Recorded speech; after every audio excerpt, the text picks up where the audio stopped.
Greetings and salutations, fellow Airsofters. Today, Airsoft Atlanta TV is going to be taking a closer look at the Krytac Trident series Mark II.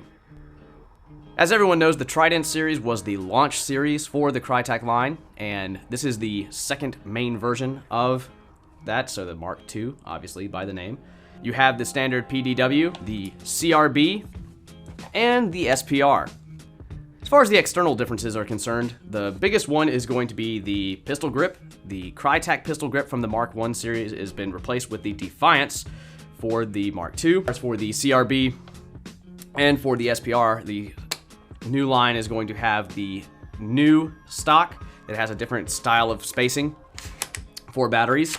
The internal features for the Mark II series are going to incorporate their HopUp unit is going to be a 15 setting HopUp, and it does have numbers assigned to each one of the positions for easy reference and adjustment. Say if you're switching between different weights of BBs, when you do the quick change springs and however you set up your weapon, you can have it tuned in, have those numbers memorized or write them down, and easy to reset between all of the different standard like settings and stuff you could do, going from maybe CQB field to an outdoor field where they might have different rules. So hey, really cool way to adjust your weapon and have all of that logged down. Most of the new features are actually going to be located with the gearbox. The gearbox is going to have rounded edges instead of those 90 degrees, so it protects against different fractures and stress fractures and stuff like that. There's going to be windows for viewing the gearbox, the gears, and getting a nice sighting of the angle of engagement. It's also where you can sit there and actually lube the weapon without taking it all the way apart and having to do that kind of teching. You can do, it's really no-nonsense teching.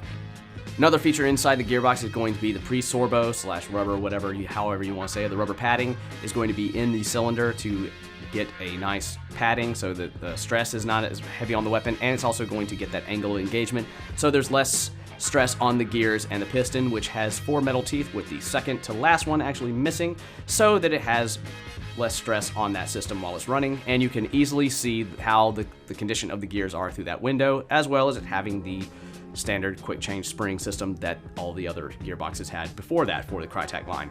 Alright boys and girls, now it's time for a special celebrity guest for our firing test. Frog here, and I'm here at the Airsoft Atlanta. I'll be firing the new Krytac Mark II SPR with a PTS EPM mag.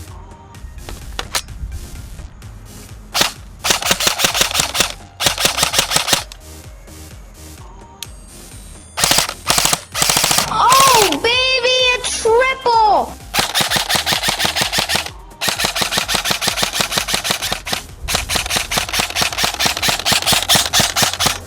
So if you'd like to get your hands on one of the Krytac Trident Mark II series, please visit www.airsoftatlanta.com.